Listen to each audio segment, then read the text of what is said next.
nasi goreng. Habis digoreng Pak, nasi itu langsung keluar belatung. Keluar belatung Pak. Jadi sama teman saya itu belatungnya itu diambil Pak, diambil, dimasukkan di atas nampan warna putih. Belatungnya kan warnanya kan kayak kuning-kuning gimana gitu Pak. Jadi sama teman saya itu dilihat, ini belatung apa bukan? Dilihat sekali kayak belatung Pak, bentuknya warnanya. Dilihat terus sama dia baca. Akhirnya Pak, lama kelamaan belatung jadi beras kuning. Iya. Dilihat saja dah. Lama kelamaan belatung itu Pak kelihatan beras kuning. Jadi waktu itu dia buka di Pakusari dekat terminal. Kan baru selesai kuliah, bingungnya ada usahanya buka nasi goreng. Laris Pak, karena emang enak nasi gorengnya.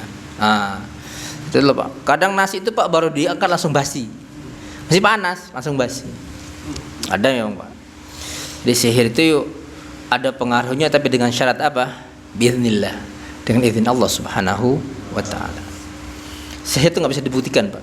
Karena itu Pak, sihir itu dalam bahasa ma khafiya wala tufa sababuhu. Sesuatu yang sebabnya tersembunyi. La tufa, samar sekali enggak bisa dilihat. Karena itu Pak, sihir enggak bisa dibuktikan. Kalau ada orang tiba-tiba Pak muntah paku, bisa dibuktikan Pak, siapa yang kok bisa dia muntah paku? Logikanya kan tidak mungkin Pak. Tapi kenapa dalam kenyataan dia bisa muntah paku? Karena muntah rambut Pak, karena muntah benang. Ada yang seperti itu memang. Itu logikanya nggak mungkin. Tapi kenyataannya ada. Nah, siapa yang menyihir ini Pak? Sebabnya itu latif, sangat samar sekali, nggak bisa dibuktikan. Karena itu disebut dengan apa? Sihir. Secara istilah ruqan, sihir itu adalah ruqan. Ruqan itu Pak, bahasa kita jampi-jampi, mantra jampi-jampi sama. Wa azaimu wa ta'awidhu, jimat, sikep. Wa adwiyatun, atau berupa obat-obatan. Wa aqaqir, atau obat bius Pak. Jadi nanti sihir itu ada dua macam Pak. Ada yang menggunakan jasa jin, ada yang tidak menggunakan jasa jin, tapi menggunakan obat-obatan. Tu'athiru 'alal qalbi, yang bisa mempengaruhi hati wal badani, dan badan, biiznillah, dengan izin Allah Subhanahu wa taala. Karena ada orang Pak disihir enggak mempan dia ada. Ada orang kena sihir, kena biiznillah. Tidak kena biiznillah, kena pun biiznillah. Dulu ada Pak, ada orang Pak kalau ngomong itu ceplas-ceplos dia Pak. Ini halal, ini haram, tidak boleh, ini bid'ah, ceplas-ceplos dia di tengah-tengah masyarakat. Tahun 90-an Pak. Tetangganya itu ngomong, wis tak santet bolak-balik, ndak mati tapi. Subhanallah. Tetangganya itu ngomong Pak, wis tak santet bolak-balik, ndak kena tapi.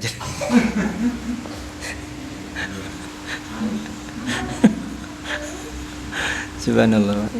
Ini Pak, doa pagi sore itu Pak jangan dilupakan. Doa pagi sore jangan dilupakan, dibaca Pak.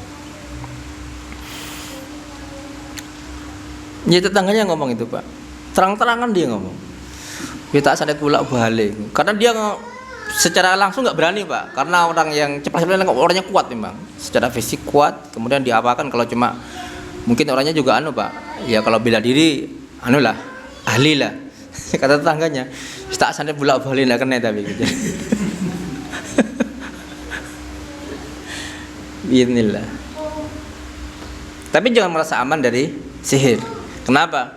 Setingkat Nabi Shallallahu Alaihi Wasallam pernah kena sihir.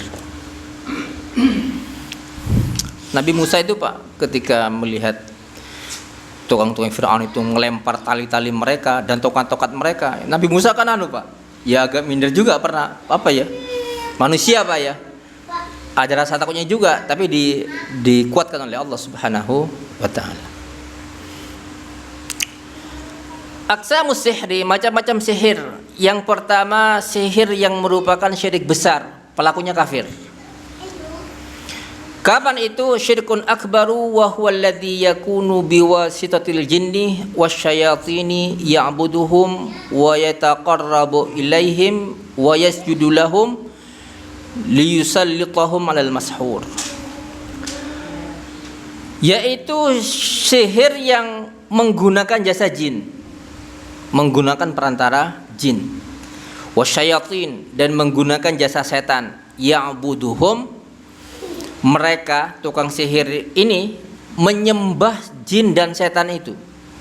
Wa yataqarrabu ilaihim, dan bertaqarrub dengan mereka. Wa yasjudu lahum, dan sujud kepada mereka. Liyusallitahum 'alal mashhur, agar tukang sihir ini bisa menguasakan jin dan setan itu kepada orang yang mau disihir. Ini masyhur, Pak. Ada orang, Pak, untuk bisa menggunakan jasa jin harus menumbalkan anaknya. Ada, Pak. Ada yang menumbalkan keluarganya, ada. Banyak itu, Pak, terjadi banyak. Bukan cuma Pak, bukan cuma binatang, bukan. Ada yang sampai menumbalkan anak mereka, ada. Ada orang untuk menggunakan jasa jin harus menyembelih seekor sapi di tempat-tempat tertentu. Bahkan, Pak, ada beberapa jenis sihir itu syaratnya harus melanggar hukum syar'i. Harus kawin lebih dari 4 namanya, Pak. Ada itu, Pak. Ada orang untuk bisa menggunakan sihir harus melakukan perbuatan kaum Lut. Ada, Pak. Jadi ada jenis-jenis sihir tertentu, Pak. Itu orang yang melakukan sihir ini itu harus homo, mengamalkan perbuatan kaum Lut. Ada memang. Kalau dia enggak homo, sihirnya hilang. Kalau dia enggak homo, sihirnya hilang. Ada, Pak, yang seperti itu memang. Dan itu di kalangan tertentu masyhur, Pak. Ada orang yang harus mengamalkan puasa setiap hari, bahkan hari raya pun wajib puasa. Ada, Pak.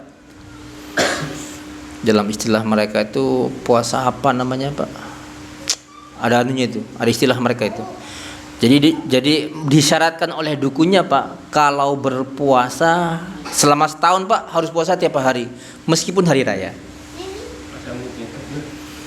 Ngebleng, puasa ngebleng namanya, Pak. Iya, ngebleng namanya. Ada yang melakukan, saya pernah ketemu dengan orang yang seperti itu, Pak. Dia sudah mengamalkan selama 7 tahun. Buka dia, tetap buka. Cuma tiap hari harus puasa termasuk hari raya. Itu kan larangan syar'i. Itu larangan syar'i. Berpuasa pada hari raya hukumnya apa? Haram. Kalau sampai melakukan itu, kenapa? Ini amalan dari Pak Yai saya, katanya. Pak Yai dukun. Jadi memang syarat-syarat yang mereka minta itu, Pak, itu biasanya melanggar hukum syar'i. Itu bentuk peribadahan mereka kepada siapa? Jadi ketika mereka melakukan sebuah amalan yang itu melanggar perintah Allah Subhanahu wa taala karena seseorang, Pak, maka dia telah menyembah seseorang. Ini mirip, Pak, kasusnya seperti ulama-ulama Yahudi. Orang-orang Yahudi dikatakan menyembah rahib dan pendeta mereka karena apa? Karena taat sampai pada hal-hal yang melanggar hukum Allah Subhanahu wa ta'ala. Mirip persis sama, Pak, nggak ada bedanya. Bahkan kalau sampai sujud kepada setan, berkorban untuk setan, itu sudah bermasalah, Pak. Sudah kelihatan jelas sekali. Kemudian, jadi sihir yang termasuk syirik besar itu adalah sihir yang menggunakan jasa jin. Yang kedua, fiskun wa udwanun. Ada sihir yang enggak sampai syirik besar, Pak, tapi dia fusuk, termasuk perbuatan dosa besar. Wa udwan, sebuah kezaliman. Wa huwa alladhi yakunu biwasitatil adwiyati wal aqaqir, yaitu sihir yang menggunakan perantara obat-obatan. Wal aqaqir, atau obat bius, Pak. Seperti ini biasanya digunakan oleh orang Pak, tukang hipnotis. Itu kadang-kadang mereka menggunakan semprotan atau apa, Pak, itu yang dipakai obat, yang dipakai obat untuk menghilangkan ingatan orang yang dihipnotis. Sementara Pak, itu efeknya nggak lama, sebentar, muakkad, paling cuma 1 jam, 2 jam. Setelah itu Pak, kadang cuma beberapa menit Pak. Setelah itu yang disihir ingat lagi anunya. Loh, duit ekonomi pun tak cekel nang di saiki ya. Tiba-tiba ndak ada. Tiba-tiba ndak ada. Ada Pak. Kadang dia sama yang anu Pak, tangannya dikasih obat Pak. Dipegang ininya Pak. Biar obatnya itu anu Pak. Biasanya berupa anu Pak, berupa aroma. Itu kalau orang itu mencium aroma itu Pak, itu orangnya sadar nggak sadar. Orangnya sadar nggak sadar. Karena itu kadang-kadang ada orang Pak, tadi ada orang megang iniku. Murah-murah aku nggak eling apa ya. Ada pernah kayak gitu Pak ya. Itu menggunakan obat Pak. Itu nggak menggunakan jasa, tidak menggunakan jasa jin, tapi menggunakan akokir, obat-obatan.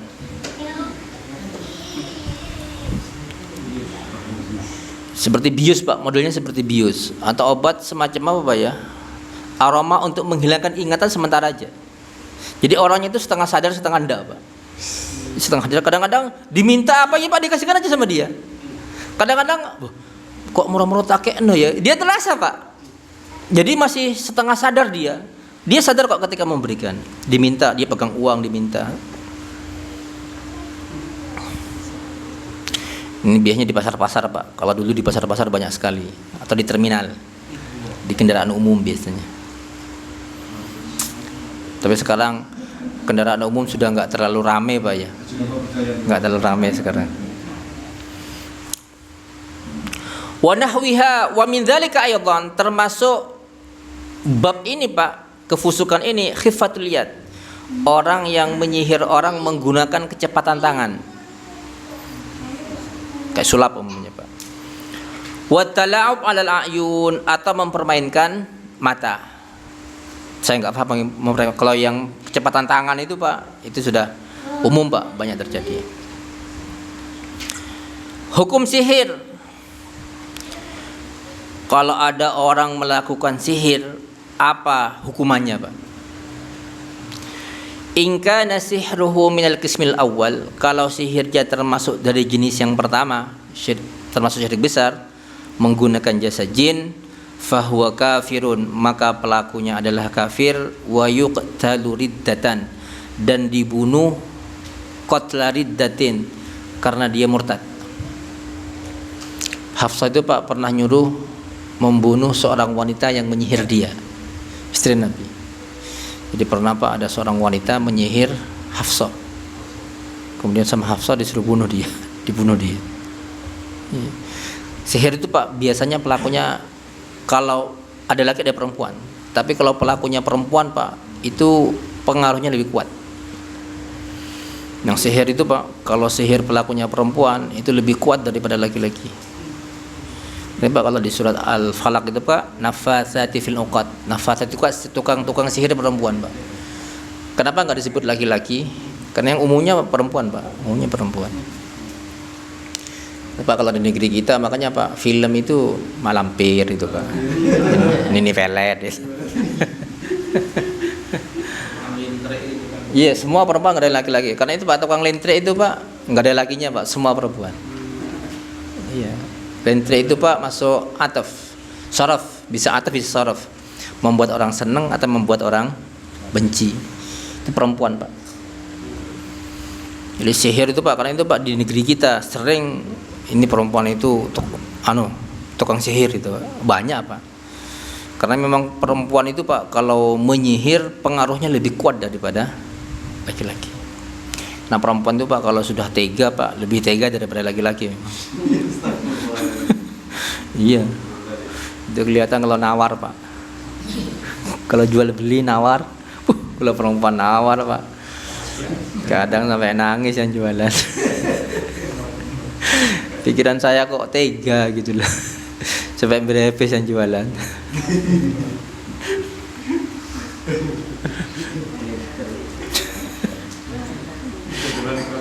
Hah? Iya, tega memang. Iya, kalau perempuan memang begitu. Al-Falaq itu Pak, wa min syarrin nafatsati fil 'uqad, dan aku berlindung dari kejahatan tukang-tukang sihir wanita. Nafat itu tukang-tukang sihir wanita fil 'uqad, yang meniup di atas buhul-buhul. Buhul itu Pak, kalau kata orang Madura, bugelan. Tampar itu Pak, dikasih ikatan, bugelan namanya, 'uqad namanya. Jadi kalau ada tukang sihir Pak dari jenis yang pertama, sihirnya sampai mencapai tingkat menggunakan jasa setan Pak, kufur itu Pak, pelakunya harus diapakan? Dibunuh. In kana sihruhu minal qismi tsani, kalau sihirnya dari jenis yang kedua, kayak hipnotis itu Pak, menggunakan obat-obatan, obat bius semuanya Pak, la yakfur, dia tidak kafir. Walakinnahu yu'addu fasiqan asian, akan tetapi pelakunya disebut orang yang fasik, pelaku dosa, asian, bermaksiat kepada Allah Subhanahu wa taala. Wa yuqtalu min babi daf'is sa'il idza ra'al imam dzalika, dan boleh dibunuh kalau sihirnya itu digunakan untuk apa? Menzalimi orang lain. Bahkan bisa untuk membunuh itu Pak, bahkan bisa untuk membunuh. Kadang-kadang ada orang, tapi dengan catatan Pak, kalau imam apa namanya, pemimpin negara melihat maslahatnya adalah dibunuh. Kalau imam maslahatnya melihat jangan dibunuh, dipenjara saja, itu haknya imam. Karena biasanya Pak, orang yang menggunakan obat-obatan untuk sihir ini Pak, biasanya untuk kejahatan memang. Biasanya untuk mengambil hartanya. Ini yang umum terjadi Pak. Kadang-kadang ada orang bawa tas, "Loh, aku mau digepuk iku mbek uang moro-moro, tasku hilang," katanya. Iya, ketika dia terpengaruh dengan obatnya, tasnya diambil nggak terasa dia. Tasnya diambil, bahkan diserahkan Pak, nggak terasa dia. Ketika setengah sadar dia minta, "Mana tasmu? Tak gawa no." Dibawa dia, hilang uang itu. Ada setengah sadar dia, karena dia ketika terpengaruh obat itu setengah sadar. Dulu ada Pak orang baru jual ikan, jual ikan kalau nggak keliru Pak, sama gitu kan.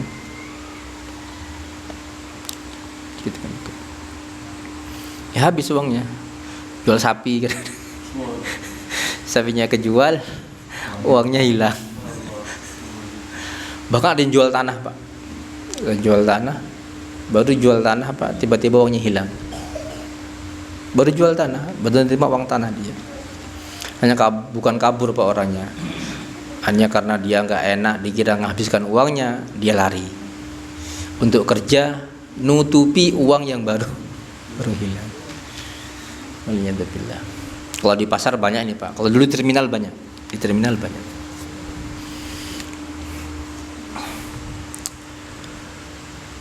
Kemudian ad-dalilu ala anna sihra kufrun, dalil bahwanya sihir dari jenis yang pertama itu adalah kekufuran. Qala Allah Ta'ala, wa ma yu'allimani, dan tidaklah Harut dan Marut itu mengajarkan min ahadin seseorang, hatta yaqula, sehingga keduanya mengatakan, innama nahnu fitnatun, sesungguhnya kami itu adalah cobaan bagi kalian. Fala takfur, jangan kufur kalian. Maksud jadikan kufurin, janganlah kalian menjadi kafir dengan mempelajari sihir. Faman fa'alahu, barang siapa yang melakukan sihir, au ta'allamahu, atau mempelajari sihir, au radiya bihi, atau ridha dengan adanya sihir, kafara wa kharaja minal Islam, maka dia telah kafir dan keluar dari agama Islam. Berikutnya adalah nusyrah. Nusyrah itu Pak menghilangkan sihir. An-nusyratu hiya fakus sihri anil mashur. Kalau ada orang kena sihir, kemudian sihirnya dihilangkan. Dengan apa? Itu Pak, itu namanya apa? Nusyrah. Wahya naw'ani, nusyrah itu ada dua macam. Halus sihri bi sihrin mithlihi, menghilangkan sihir dengan sihir. Yang seperti ini hukumnya haram dan termasuk perbuatan syaitan. Kenapa? Karena sihir yang mengenakan setan Pak, yang mengenakan sihir dan setan yang mengambil sihir sama Pak. Jasa jinnya sama, setannya itu sama. Nanti yang dimenangkan yang mana sama setan? yang paling kufur. Yang paling kufur. Ya kalau ada orang Pak menghilangkan sihir dengan sihir, yang dipakai jinnya kan sama Pak. Yang dipakai dukun itu untuk nyihir dan yang dipakai dukun yang lain untuk menghilangkan sihir, beda nggak setannya Pak? Sama. Kalau beda setan Pak, satu guru itu Pak. Nanti yang menang yang mana? Yang paling kufur. Yang paling kufur. Kan makanya Pak, kadang-kadang ada dukun bilang begini, ini kalau nggak disembelihkan sapi nggak bisa ini katanya. Iya Pak. Kalau cuma kambing nggak kuat ini katanya, harus sapi katanya. Harus besar.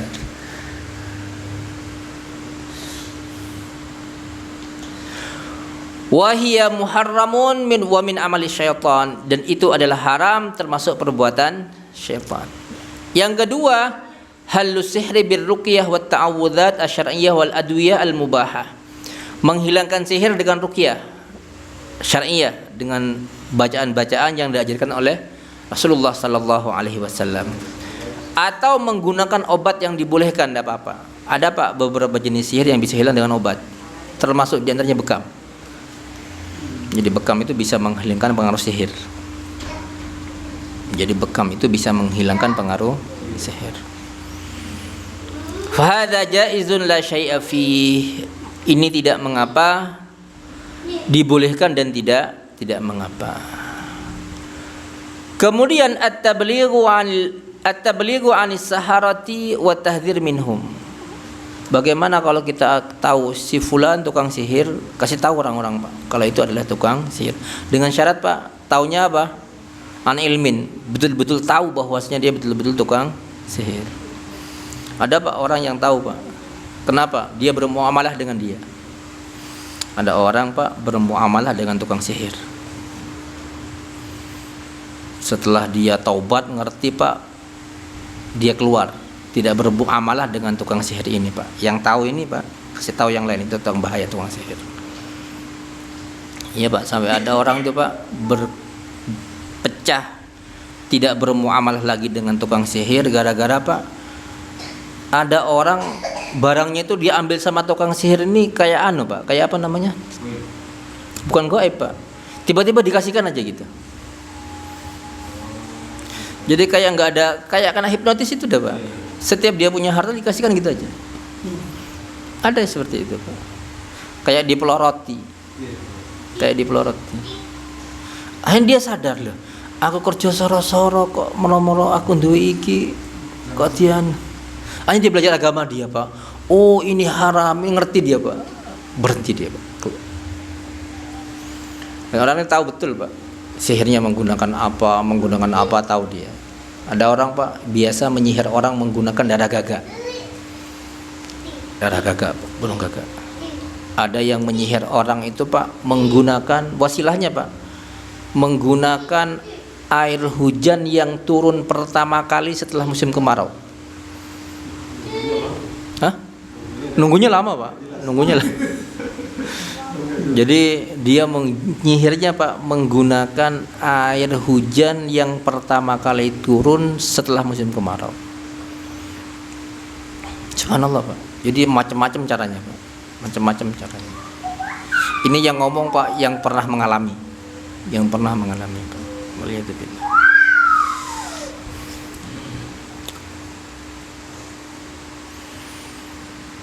Yajibut tablighu 'anis saharati wa tahdhirun nasi minhum. Wajib memberitahu tentang tukang sihir. Oh ini sihir ini.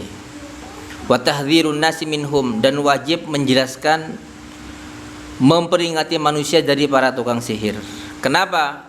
Li'anna dzalika min inkaril munkar wan nushi lil muslimin. Karena hal itu termasuk ingkarul munkar dan nasihat bagi kaum muslimin. Ada orang Pak nyewa rumah, kontrak. Ada satu ruangan Pak, ruangan itu yang paling bagus. Kalau dia tidur di ruangan itu Pak, ndak bisa ngumpuli istrinya. Hanya satu kamar itu aja. Bingung dia Pak. Akhirnya Pak, Dicari ini apa sebabnya ini, Pak. Ternyata di tengah-tengah ruangan itu, Pak, ada keramik yang pasangannya aneh. Dibongkar sama dia. Dibongkar, Pak. Ternyata ada pendemannya. Ternyata ada pendemannya. Kurang tahu, karena rumah itu memang nggak pernah ditempati sama orang ini. Ada pendemannya. Jadi mungkin yang mendem itu, Pak, tidak ingin keluarganya diselingkuhi sama orang, sehingga ruangan itu, ya, tapi Allah alam, Pak, kenapa kok bisa begitu, Pak? Itu ada pendemannya. Waliyadzubillah.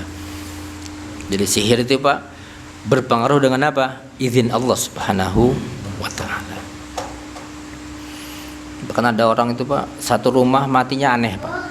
Satu rumah itu matanya nggak jelas matinya. Ternyata ada orang yang menyihir mereka, Pak, dengan menanam boneka di dalam rumah mereka. Yang aneh, Pak, kapan mereka nanamnya katanya? Itu yang ditanam boneka, Pak. Jadi boneka gambar orang-orang yang mati, keluarga yang sudah mati itu. Yang aneh, kapan mereka nanamnya itu? Masang itu kapan? Kok sampai tidak ketahuan, sampai aneh itu bilang. Ada orang, Pak, yang punya toko tuh buka, Pak, tapi semua orang bilang tokonya tutup. Itu sama, Pak, itu pengaruh sihir sebenarnya. Itu pengaruh sihir. Enggak, aku buka kok tiap hari katanya.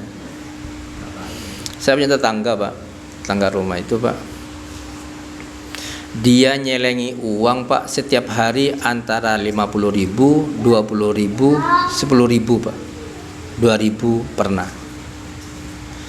Setelah 1 tahun, Pak, mau dibongkar, ini enak wes kayak tabungan, Pak. Uang yang 50.000 sama 20.000, Pak, 10.000 nggak ada semuanya. Bambunya ndak anu, Pak, ndak apa namanya, nggak rusak, hilang semuanya. Pernah, Pak. Nangis orangnya, Pak, dibongkar, disisai uang yang kecil-kecil. Allah alam, Pak, gimana itu kok bisa itu loh, Pak, kok bisa? Karena itu, Pak, kita harus banyak-banyak apa? Mendekat kepada Allah Subhanahu wa ta'ala.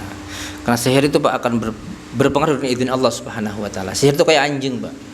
Kalau kita digoda anjing, yang paling gampang bagaimana caranya? Yang punya anjing panggil, Pak. Anjing enggak macam-macam. Sama, Pak, setan itu di bawah kekuasaan siapa? Allah Subhanahu wa ta'ala. Kalau Allah mengatakan jangan berpengaruh, maka hal itu tidak akan berpengaruh kepada kita. Cuma, Pak, yang paling utama, Pak, dalam masalah sihir adalah tawakal, Pak. Kalau kita sudah tawakal penuh kepada Allah Subhanahu wa ta'ala, hidup mati di tangan Allah, maka sihir itu tidak akan berpengaruh insyaallah, biiznillah.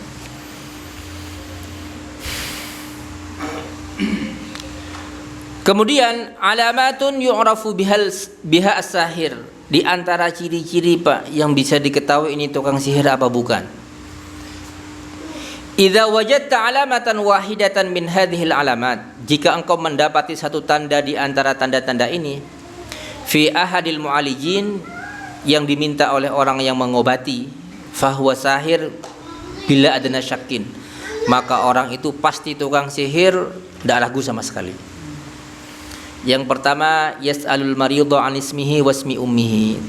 Kalau tanya ke orang yang sakit, Pak, yang ditanya nama asli dia dan nama ibunya. Bukan bank loh, Pak, ya. Kalau bank lain lagi nanti. Kalau bank kan bukan tanya ke orang sakit, Pak, bukan untuk mengobati, untuk data memang. Kalau bank kan kalau mungkin untuk anu, Pak, ya, biar apa namanya? Biar kalau ada orang mau nipu gitu, kerjanya ibunya namanya siapa enggak tahu gitu, Pak. Kalau bank kan ditanya, Pak, biasanya. Nama ibu, bukan dong. Jadi nanyakan ke yang sakit, tanya namanya sama nama ibunya. Yang kedua, ya'khudhu atharan min atharil marid. Kadang mengambil sesuatu yang pernah dipakai oleh yang sakit. Minta celananya, minta bajunya, minta sandalnya kadang-kadang. Saub, shimal, qamis, aba'ah. Sekarang apa hubungannya penyakit dengan dipakai, Pak? Untuk apa? Yang ketiga, kita batut tolasim. Kadang Pak, orang ngobati pakai tolasim, pakai jimat Pak. Raja-raja. Tolasim. Pasti tukang sihir itu. Yang keempat, tilawatul azaim wa tolasim ghairil mafhumah. Dibacakan mantra-mantra, jimat-jimat yang nggak bisa dipahami. Pernah Pak ada tukang sihir, sudah taubat, alhamdulillah, dia faham bahasa. Ternyata Pak, bahasa yang digunakan itu untuk memanggil jin, itu yang dipakai rata-rata bahasa Ibrani Pak. Bahasa Ibrani, Yahudi. Karena memang yang melestarikan dunia persihiran itu Pak, siapa? Orang Yahudi. Orang-orang Yahudi. Orang Yahudi itu Pak tidak mengakui Nabi Sulaiman sebagai nabi. Mereka mengatakan Sulaiman itu adalah tukang sihir. Waliyadzubillah.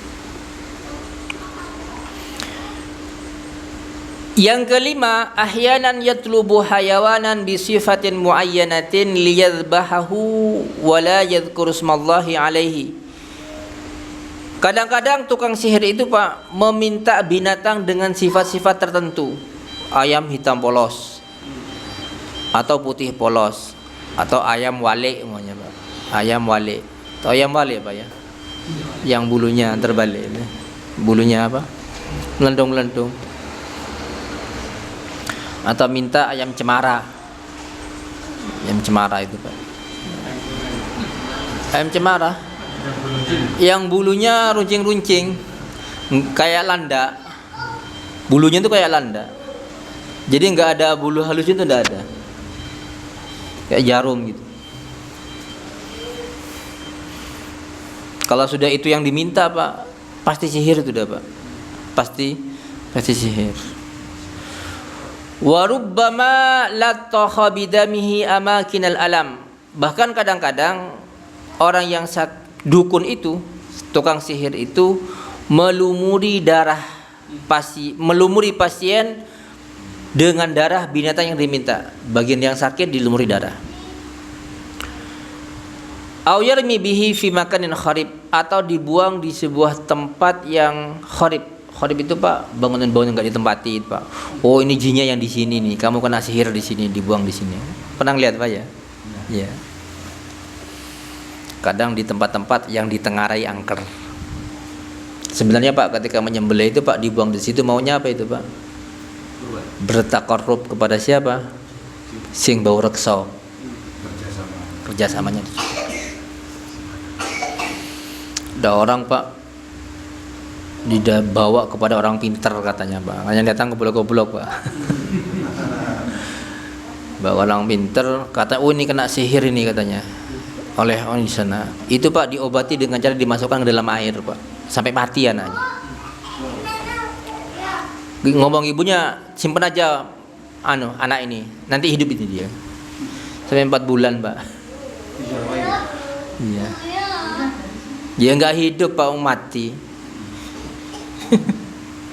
Waliyadzubillah.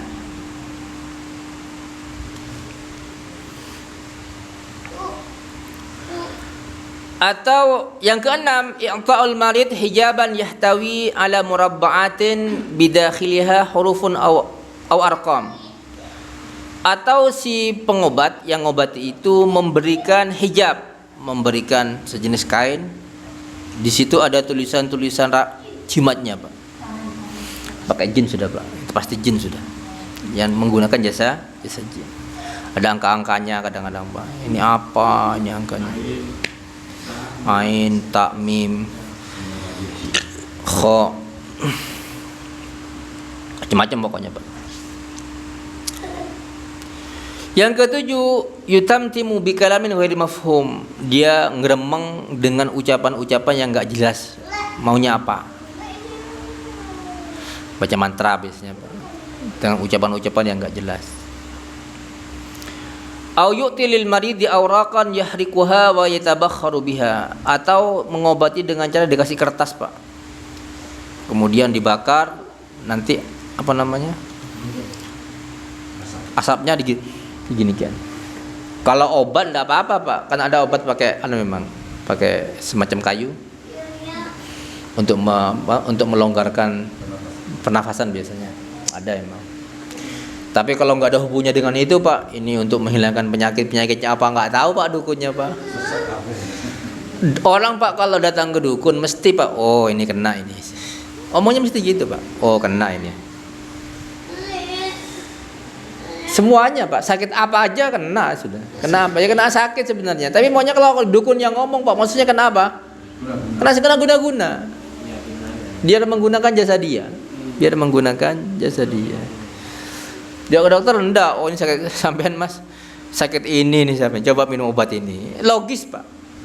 Obatnya logis. Kalau dukun enggak Pak, langsung divonis Pak. Nanti yang diarahkan tetangganya biar tukaran.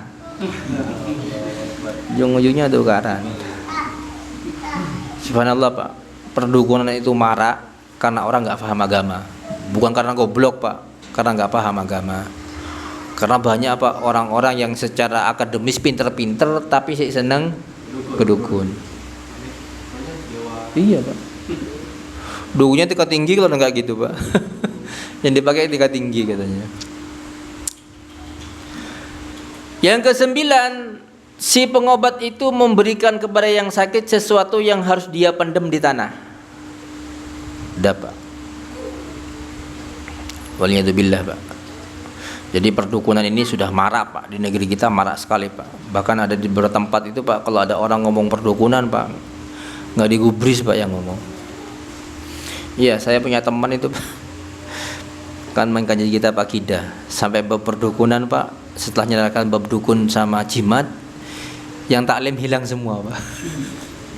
Tinggal beberapa orang saja. Karena masyarakatnya memang rata-rata sering ke dukun sama melihara jimat. Saya dengarkan ngomongnya ceritanya Pak, ketawa aja saya. Iya, karena memang masyarakatnya senang itu, senang apa nih? Senang perdukunan, sakit dikit ke dukun, nggak ke dokter Pak, ke dukun. Dukunnya Pak kalau sakit, nggak ke dukun Pak, ke dokter. Ke rumah sakit. Makanya Pak dulu ada dukun siapa namanya? Samsudin Pak. Yang ketika sakit kan dibawa ke rumah sakit juga dia Pak. Nggak dibawa ke dukun yang lain. Hanya dukun tuh Pak di mana-mana ngapeki kerjaannya, ngapeki orang lain. Iya. Waliyadzubillah. Dan anehnya Pak, yang seperti ini Pak, perdukunan itu sudah secara medis nggak logis Pak. Secara syar'i juga hukumnya haram. Kadang-kadang Pak dukun kalau minta nggak sedikit lah Pak, lebih banyak daripada biaya rumah sakit. Tapi orang kalau sudah kadung percaya Pak, apapun diberikan Pak, apapun diberikan.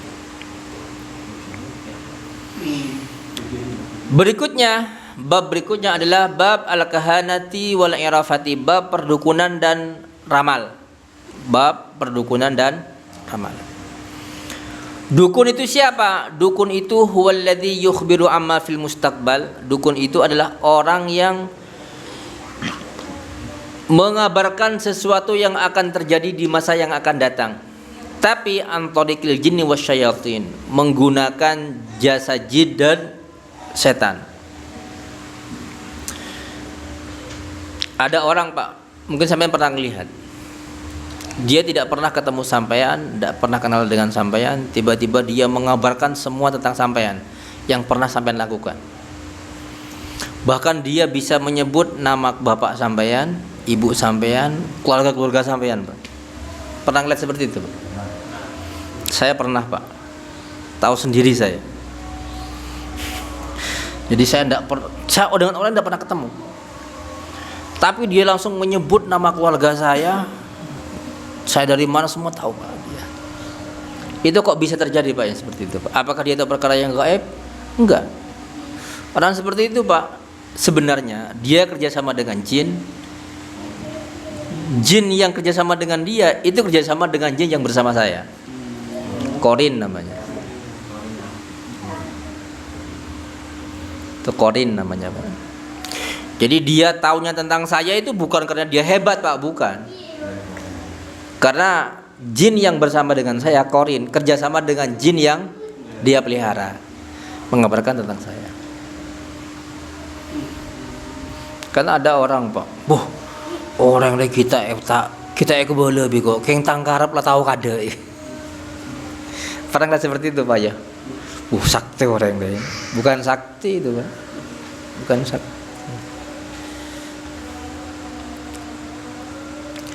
Sedangkan arraf, tukang ramal itu adalah huwal, dalam bahasa Arab, huwallazi yadda'i ma'rifatal umur al-hadirah.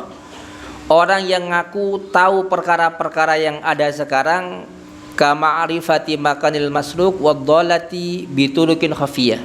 Seperti orang yang ngaku-ngaku tahu ada orang kehilangan uang, Pak. Aku tahu uangmu di mana sekarang. Berani berapa kamu? Iya, Pak, ada, Pak. Yang seperti itu. Wadhallah atau barang hilang. Ini banyak terjadi Pak. Bahkan ada Pak salah satu kiai besar yang saat ini Pak di Jember, di Jawa Timur ini Pak, kiai besar berawal dari ini. Jadi awalnya dia terkenal sebagai orang yang bisa menunjukkan tempat barang hilang. Iya, ada. Kemudian apa? Kemudian karena dia terkenal sebagai orang hebat, seperti bisa menunjukkan barang yang hilang atau akhirnya dia apa? Orang banyak yang datang. Akhirnya dia masyhur sebagai seorang kiai kondang. Kiai besar. Dapat. Waliyadzubillah. Biturukin khafiyah, caranya pun samar. Iddi'a'imil ghaib, apa sih hukum mengaku-ngaku tahu perkara yang gaib? Kufrun, perbuatan itu adalah sebuah kekufuran. Kenapa? Karena kalau ada orang ngaku tahu perkara gaib, berarti dia mendustakan Al-Quran. Karena Quran mengatakan tidak ada yang tahu perkara gaib kecuali Allah. Allah mengatakan, "Qul," katakan ya Muhammad, "la ya'lamu man fis samawati wal ardil ghaiba illallah." Tidak ada yang tahu perkara gaib, baik yang di langit maupun yang di bumi, kecuali Allah. Hanya Allah yang tahu. Selain Allah tidak ada yang tahu. Kemudian orang yang mengabarkan perkara-perkara gaib itu Pak ada dua macam. Ada beberapa macam. Yang pertama, kalau dia mengabarkan perkara gaib menggunakan jasa jin, dalam bahasa Arab namanya kahin, dukun.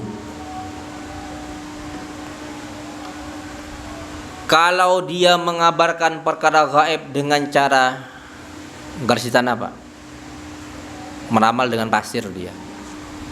Ada Pak ya? Kalau dulu di pasar banyak itu Pak. Setahu saya dulu kalau di pasar banyak itu Pak. Dia buka bedak, kemudian bawa kayu, seret. Oh saya ngucap di mbak dina. Dikasih tahu sama dia. Makanya dia masuk romal namanya, tukang ramal romal, menggunakan perantara apa?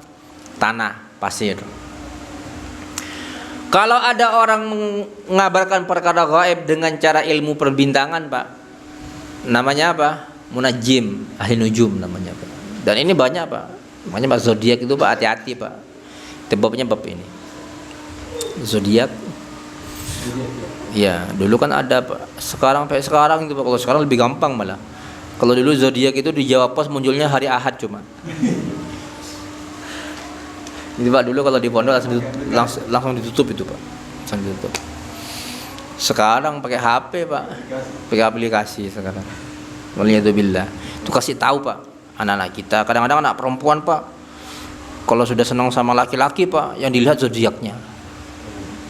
Itu sama Pak dengan apa? Ilmu Jawa itu Pak. Lek moco, cok sampai kawin iki moco iki. Kok sing tuwek mati duluan katanya. Lah yang tua le enggak mojo Pak, berarti yang muda mati duluan. Lek mojo yang tua mati duluan. Kalau orang bapaknya sayang sama anaknya Pak, wis ndak apa-apa, wis mati disi aku. Yang penting anakku urip kan gitu Pak. Logikanya Pak, karena dukun itu Pak kadang-kadang main omong Pak. Kalau mojok yang mati yang tua lebih dulu Pak. Kalau nggak mojok berarti yang muda mati lebih dulu Pak. Karena dua-duanya pasti mati. Cuma yang dulu yang mana? Seandainya itu benar Pak, berarti kalau nggak mojok yang muda mati duluan Pak. Benih saya tahu saya mati Pak, kemantan mati kada. Man akhbara 'anil masruq badalah biturukin khafiyah fa hadza yusamma 'arrafan. Kalau ada orang yang mengabarkan di mana letaknya barang hilang dengan cara yang enggak jelas, maka disebut arraf. Bahasa kita tukang ramal.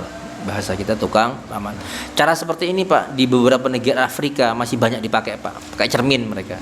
Yang pakai cermin, ada yang pakai apa? Cangkang kerang Pak. Cangkangnya kerang itu ada Pak. Nggak tahu gimana mereka anunya. Ada yang pakai botol, macam-macam Pak caranya. Ada yang pakai garis tangan. Lihat kalau garis tangan yang lihat nasib Pak katanya, lihat nasib. Nanti seperti apa? Waliyadzubillah. Insyaallah cukup sekian kajian kita pada hari ini. Insyaallah pekan depan kita akan lanjutkan Pak tentang hukum pergi ke dukun. Hukum pergi ke dukun. Aku qauli hadza wa astaghfirullah li wa lakum innahu huwal ghafurur rahim. Subhanakallahumma bihamdika asyhadu an la ilaha illa anta astaghfiruka wa atubu ilaik. Assalamualaikum warahmatullahi wabarakatuh.